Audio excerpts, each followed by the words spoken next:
It's you. What's going on? My name is Patrick, and I am a recovering drug addict. I I grew up, in a family. I got both parents, a brother, a younger brother. We lived a normal, I guess you'd say, life for a middle class, lower to middle class family. Grew up playing sports my whole life. Um, Very family oriented, and I began to once I got into middle school and high school, that's whenever I started, hanging out with, I guess you would say, the wrong crowd of kids, like I guess some kids do. I'm a smaller person, so I ended up running around with a lot of people I felt like would be there to protect me. I never really got into Nobody bullied me at school because of the friends that I hung out with. So with that being said, a lot of those kids, they used drugs. They drank alcohol, they smoked weed, cigarettes. That's how it all started off with that. Um, and from there on, it just kind of, once I got into that, it was just almost one of those game over type things. I really took into that culture of life. I began using marijuana heavily every day, all day, drank not every day, all day, but it was almost like an everyday thing. I began using other drugs, which that was not very uncommon for me. There would be some days that I would be using 4 or 5 different drugs in one day and be on them at the exact same time. No drug was off limits. Well, I say that. I did not get into smoking crack, and I did not get into heroin. But anything else was game on. Pills, acid, ecstasy, cocaine. At that time, I guess you would call it was crank. Um, but like I said, there would be days where I would be on it all, and I was just a wreck. I was in and out of jail constantly, always in trouble with the law. Going to jail, in and out, tickets out the wazoo. I've gone through probably 5 or 6 different vehicles. Um, there were mine. I've gone through my parents' vehicles. You know what I mean? Just did not care about anybody around me, didn't care about myself. I eventually, once I found meth, all other drugs were off. I didn't even care about anything else. I didn't smoke weed anymore. I didn't drink alcohol. Well, once I got a DWI with alcohol in 2008, I never touched a drink again. Um, I started using meth, and it was game over on that right there. I used meth every day for probably about 4 years. And then I I got clean because one, I had a really great job. I got a good job working in downtown Fort Worth. Working in the corporate America. I gave up meth. I quit cold turkey. Like I went clean on everything. Didn't smoke cigarettes. Didn't drink alcohol. Didn't use anything. And I got clean. I met a At the time I met this girl and we hit it off. We dated for a while and we ended up getting married. And during our marriage, we were married for 2 years, and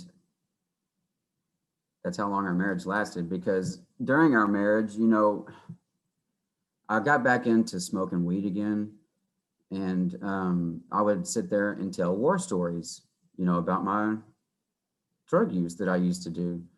Well, I mentioned meth, that I would used to do that and how much I loved it. I mean, that's my drug of choice. I'll say that to this day.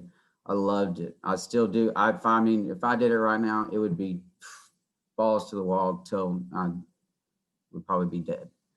Um, but she heard my war stories on that, and she talked, or we, I guess you would say, argued back and forth about trying it, you know. And I told her, no, this is going to mess our marriage up. You know, it's going to ruin us.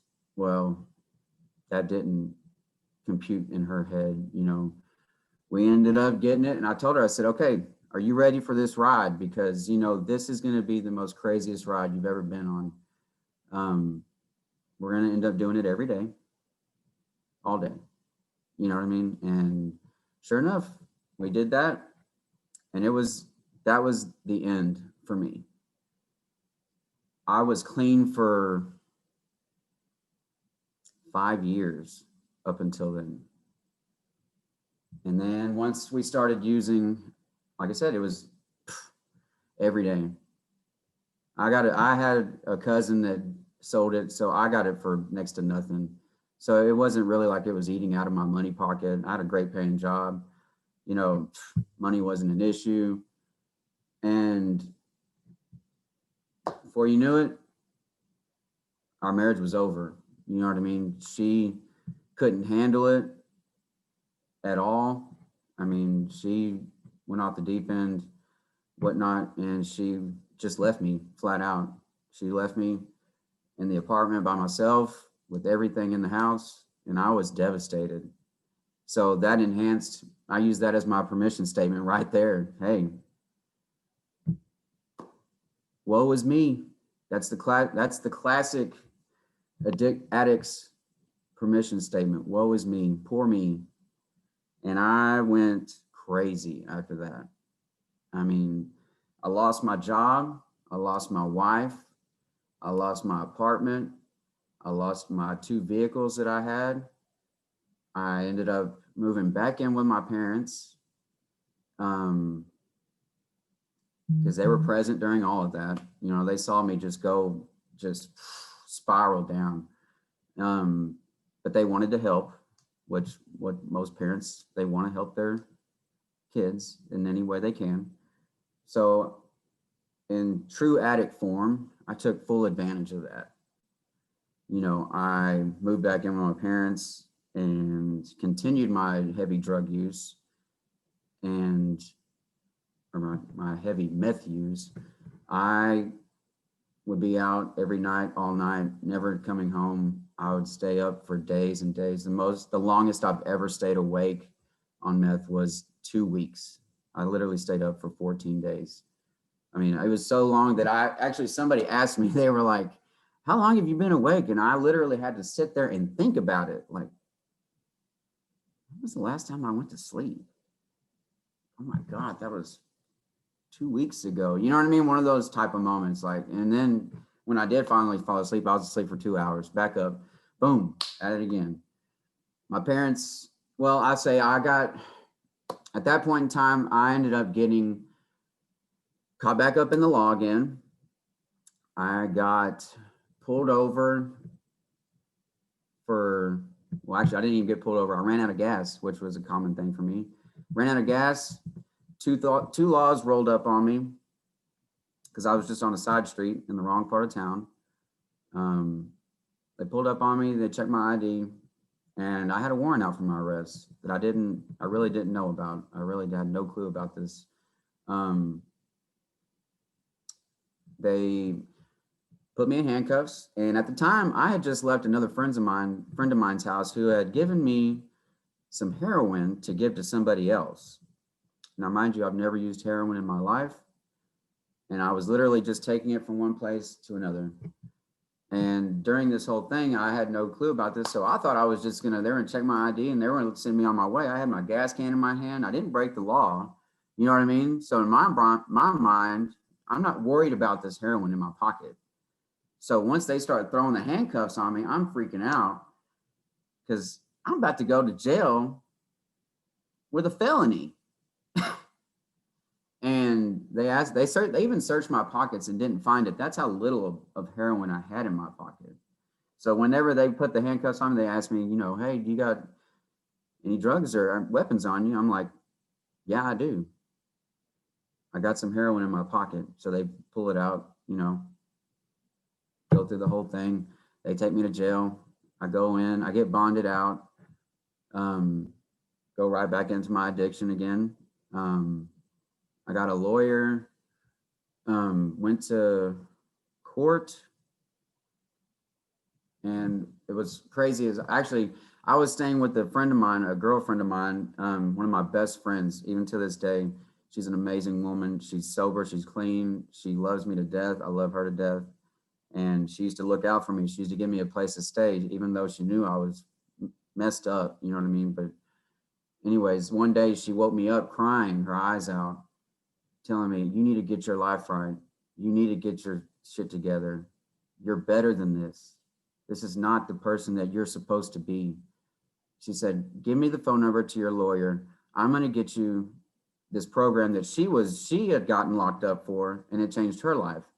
This program is it's called SAFE-P. It's a substance abuse felony prison facility.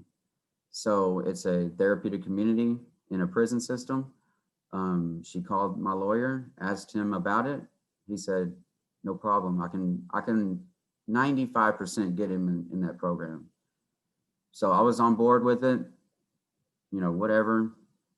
I show up to the courthouse with every intention of turning myself in. Mind you, before I went into the courthouse, okay, I guess you would say, graduated to being an IB user. So I was using meth, shooting up meth. I literally shot up right before I walked into the courthouse. I had all my dope in my hand. I was like, all right, this is the last one. Boom, did it in the restroom of a Subway sandwich station, or, in a Subway sandwich shop right across the street from the courthouse. Went inside, high as a kite. Talked to my lawyer. My parents were there. And he was like, all right, I'm going to go in here. It's going to go down today. I'm like, all right. As soon as he walked in that door to go to talk to the judge, boom, I bolted. Just like a true, scared, whatever you want to call it, childish, selfish little boy would do. Afraid to face up to his mistakes that he's made. Took off. My parents tried to stop me. I wasn't taking it. They tried to block the elevators, so I ran to the fucking stairwell. Ran down the stairs, out the front door. And my parents called me and said, "Okay, check it out. You do this right now. If you keep going right now, you're done. We're done with you. Period. Don't call us. Don't ever associate with us ever again." I said, "Okay, no problem." They said, we'll give you one ride somewhere. Wherever you want to go, we'll take you there. And then that's it. I said, all right, take me right over here. They took me there, dropped me off, and I was on my own, literally. I was homeless, no car, no job, no nothing. So now I'm on the run. You know what I mean? Like, it's just, I'm going to go until they catch me type thing. So I did that for a while. I think I did it for about 7 months. And this girl I was messing around with, we both used heavily. We were in a hotel room. And it was at that point right there in my drug use, getting high wasn't fun. You know what I mean? It was literally I was just beat. You know what I mean? I was tired from running, constantly on the move with nowhere to go. You know what I mean? In and out of hotels, sleeping on the curb. I mean, I was literally like sleeping outside if I was sleeping. It was more like passing out on the corner, sleeping in the rain, the cold, whatever. I mean, I had places I could go to for a few days, but that was about it, and it was just on the move constantly. So one day, me and I guess you'd call her my girlfriend at the time, we were in a hotel room. We always fought whenever we were high. I mean, like literally just in each other's face. One of those love-hate relationships where like, I hate you. And then we end up walking away from each other and get phone call back, you know, oh, I love you, come back, you know, blah, blah, blah. Pathetic.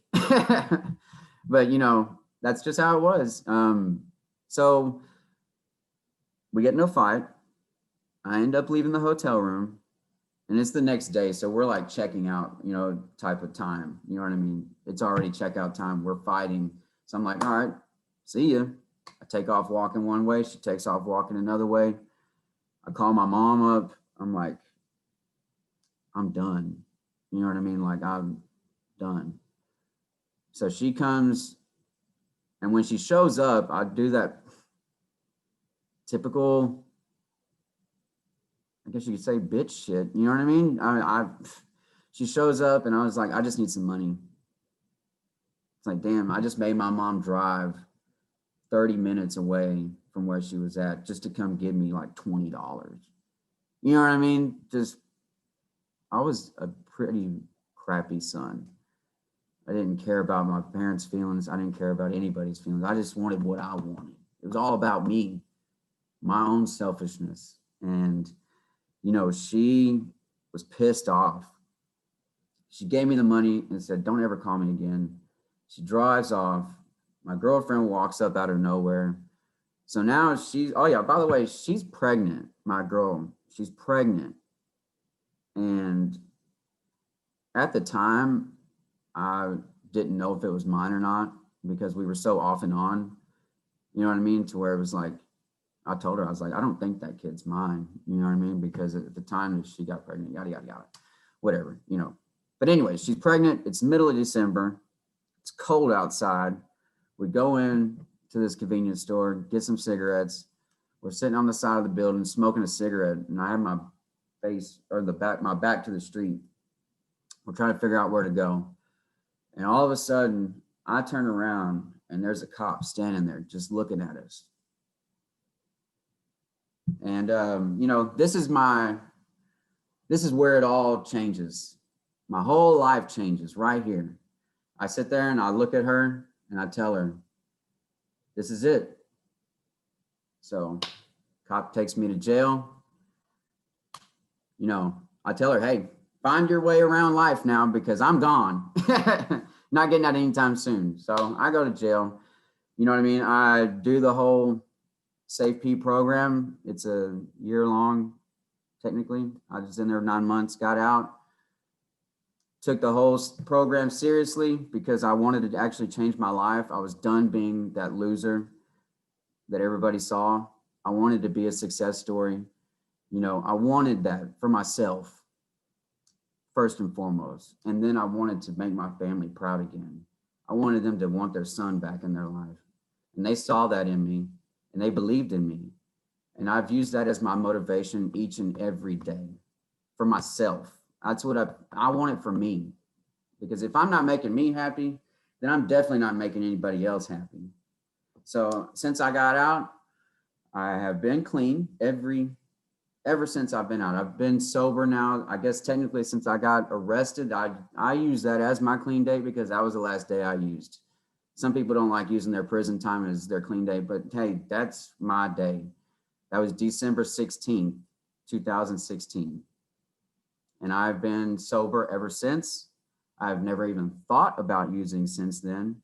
I use all of my past as my motivation each and every day. I'm one phone call away from going back to my old lifestyle. It's that easy. Boom. I could go right back to it right now. But you know what? That's not me. I'm not going back to it. I'm using this as my motivation in life right now. I want to be that success story. And I know each and everybody out there can be that success story. It's all about how bad you want it. You know, if it's not for you, then you ain't going to do it. You got to want to be sober to do it. And I want to be sober. That's what I got. And that's where I'm at in my life right now. And I love it. So thank you all.